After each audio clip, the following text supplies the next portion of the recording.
Assalamualaikum warahmatullahi wabarakatuh. Halo semua, perkenalkan nama saya Nistia Wulandari. Dalam video kali ini, saya akan mempresentasikan hasil artikel saya tentang pentingnya ekosistem laut bagi kehidupan di bumi untuk tugas karakter building dengan dosen pengajar Ibu Sylvia Nanda Erito. Baik, langsung saya mulai presentasinya. Untuk mengetahui lebih lanjut, mari kita cari tahu dulu tentang luas permukaan laut di bumi. Menurut Pusat Pendidikan Kelautan dan Perikanan pada tahun 2019, luas lautan sebesar 71% dan daratan 29% dari luas permukaan bumi. Jika dibulatkan menjadi 7:3. Nah, yang ini berarti 2/3 dari bumi diisi oleh lautan. Sangat banyak kan? Lalu manusia juga telah menjelajahi sekitar 5-6% lautan. Dan pada tahun 2019, tim peneliti Seabed 2030 telah memetakan 14,5 juta meter persegi atau 1/5 dari dasar laut dunia. Ini sudah meningkat yang tadinya dari 6% pada saat proyek ini dilakukan pada tahun 2017 meningkat menjadi 19% pada tahun 2019. Wilayah ini luasnya itu sekitar setara sama dengan 2 kali wilayah Australia. Lalu bisa kita lihat pada gambar di samping ini, yang berwarna hitam adalah bagian dasar samudra yang masih harus kita petakan. Peran ekosistem laut terhadap kehidupan. Yang pertama, mengurangi polusi dan karbon dioksida. Yang kedua, menjaga keseimbangan iklim di bumi. Dan yang ketiga, sebagai sumber pendapatan dan pangan. Mari kita bahas lebih lanjut. Peran yang pertama, yaitu mengurangi polusi dan karbon dioksida. Para ilmuwan telah memperkirakan setengah dari fiksasi karbon fotosintesis global dan 50-80% produksi oksigen di bumi berasal dari laut. Organisme yang penyumbang paling besar adalah fitoplankton.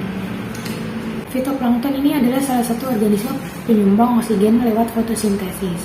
Jadi fotosintesis itu pasti membutuhkan cahaya kan, sehingga fitoplankton harus beroperasi di lapisan permukaan laut yang masih dapat ditembus oleh cahaya. Kedalamannya kadang bervariasi. Kadang fitoplankton hanya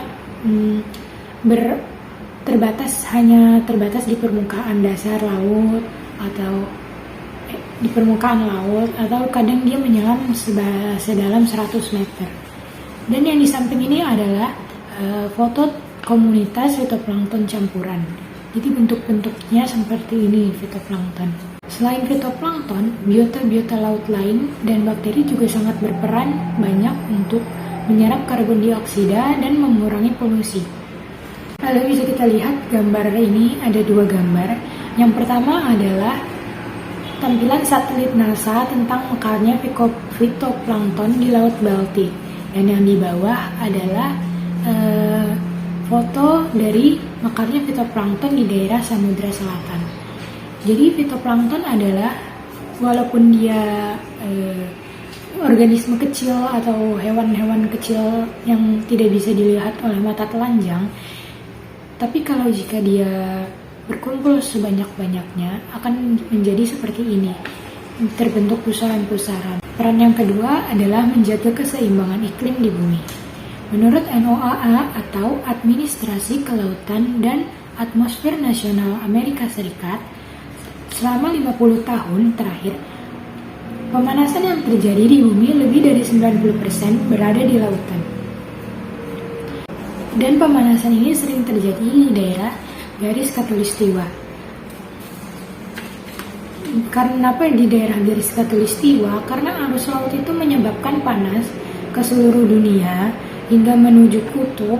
Terus saat sebagian air laut itu menguap, maka air laut tersebut akan menjadi lebih padat dan kandungan garamnya relatif lebih tinggi, sehingga menyebabkan pemanasan pada bagian dalam laut. Semakin dalam laut, semakin terjadi pemanasan. Arus laut juga berpengaruh terhadap perubahan iklim tertentu.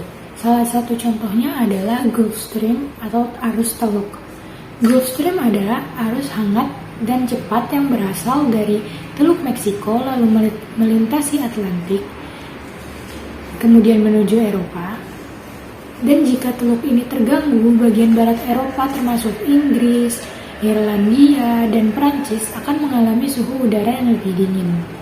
Lalu kita ke peran yang ketiga sebagai sumber pendapatan dan pangan.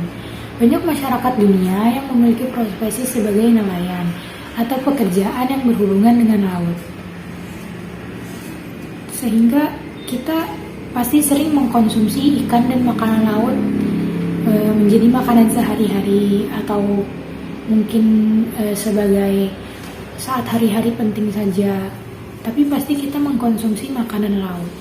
Dan ikan sendiri telah menyumbang sebesar 16% dari semua protein hewani yang dikonsumsi secara global.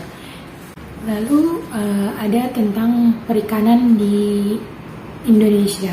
Potensi perikanan di laut Indonesia sebanyak 12,54 juta ton per tahun. Lalu kita memiliki 8.500 spesies ikan, 555 spesies rumput laut, dan 950 spesies biota terumbu karang. Dan pada tahun 2007 tercatat posisi produksi perikanan ikan tangkap di Indonesia sampai dengan tahun 2007 berada pada peringkat 3 dunia dengan kenaikan rata-rata produksi sebesar 1,54 pada periode 2003 sampai 2007. Baik, terima kasih. Ini saja yang saya sampaikan, saya jelaskan. Terima kasih sudah mendengarkan. Mohon maaf jika ada salah-salah kata dan kurang lancarnya dalam presentasi ini. Sampai bertemu lagi di video selanjutnya. Terima kasih.